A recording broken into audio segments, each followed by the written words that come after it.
number P আৰু Q সংখ্যা দুটাৰ 1 2 4 5 এটা উৎপাদক তলত দিয়া কোনটো বিকল্পৰ 1 2 4 5 এটা উৎপাদক হ'ব তো ইয়াত চাৰিটা অপচন আছে P plus Q P minus Q P into Q P divide Q আছে তাহলে পি আৰু কিউ দুটা সংখ্যা এই সংখ্যা দুটাৰ উৎপাদক কি আছে 1 2 4 5 আছে পিৰ উৎপাদক 1 2 4 5 কিউৰ উৎপাদক 1 2 4 5 তেনেহলে এই পি আৰু কিউ যদি প্লাস কৰিলে তোমালোকৰ কিবা এটা সংখ্যা হ'ব এই সংখ্যাখিনিৰ উৎপাদক কি হ'ব 1 2 4 5 মাইনাস কৰিলে পূৰণ কৰিলে ডিভাইড কৰিলে যে 1 2 4 5 এটা উৎপাদক হয় না নহয় সেইখিনি তোমালোকৰ বাহিৰ কৰিব লাগে তো উদাহৰণ হিচাপে কিমান 25 যে 20 তোমালোকে যদি ভাঙাই দিয়ে তেনেহলে কি হ'ব 2 into 2 into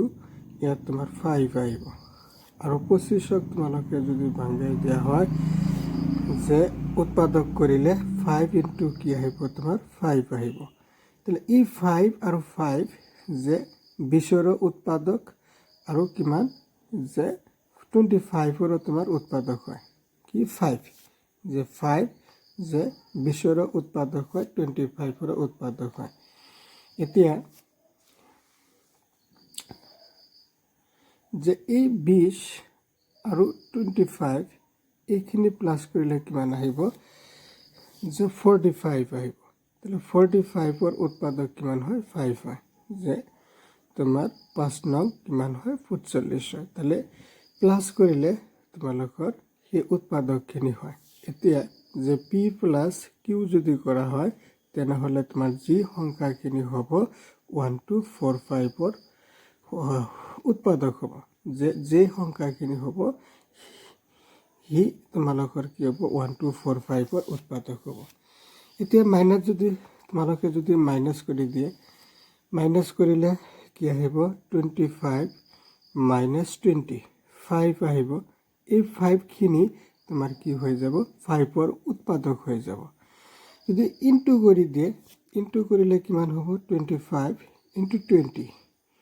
তাহলে ইয়াত 20 খিনি ইনটু কৰিলে কিমান হ'ব 500 হ'ব তাহলে 500 যে আছে এই 500 উৎপাদক কি হয় 5 হয় তাহলে পি প্লাস কিউ এইখিনি কৰিলে তোমালোকৰ যি সংখ্যাখিনি পাবা এই সংখ্যাৰ উৎপাদক কি হ'ব 1 2 4 5 হ'ব মাইনাস কৰিলে যে পি মাইনাস কিউ কৰিলে তোমালোকে যি সংখ্যাখিনি পাবা সেই সংখ্যাৰ 1 2 4 5 কি হ'ব উৎপাদক হ'ব ইনটু কৰিলে যে পি ইনটু কিউ তোমালোকে কিবা এটা সংখ্যা পাবা সেই সংখ্যাৰ কি হ'ব উৎপাদক 1 2 4 5 হ'ব কিন্তু যে তোমাৰ 25 তোমাৰ 20 ডিভাইড যদি কৰে তেনেহলে তোমালোকৰ উৎপাদক নহব কাৰণ 5 ঠিক একেদৰে যে পি ডিভাইড কিউ এইখিনি তোমালোকৰ নহব তাহলে পি প্লাস কিউ হ'ব পি মাইনাস কিউ হ'ব পি ইনটু কিউ হ'ব তাহলে কার হৰণৰ ক্ষেত্ৰত তোমালোকৰ নহয় তাহলে শুদ্ধ বিকল্পটো কি হ'ব যে নাম্বাৰ সি 10 নম্বৰৰ যে 10 নম্বৰৰ তোমালোকৰ সি নাম্বাৰ যে সি নাম্বাৰ কি কৈছে 1 2 আৰু 3 সেইখিনি তোমালোকৰ ৰাইট হ'ব 1 2 3 এতিয়া কৈছে যে মৌলিক নাইবা যৌগিক কোনোটোৱে নোহোৱা সংখ্যাটো হল তাহলে মৌলিক সংখ্যা যে মৌলিক তোমালোকৰ কি হ'ব 2 3 5 7 এগুলা কি হ'ব মৌলিক সংখ্যা তাহলে এই 2 যে 1 আৰু সংখ্যাটো নিজেৰে হৰণ যায়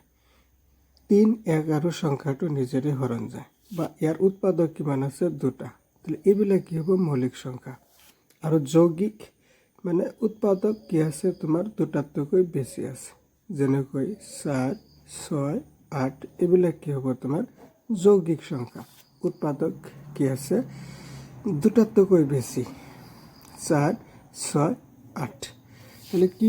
তোমার যে মৌলিক নাইবা যৌগিক কোনোটোৱে নোহোৱা সংখ্যাটো তাহলে ইয়াৰ ভিতৰত কি হ'ব পি নম্বৰ পি যে আছে পি লগত কি মিলিব 4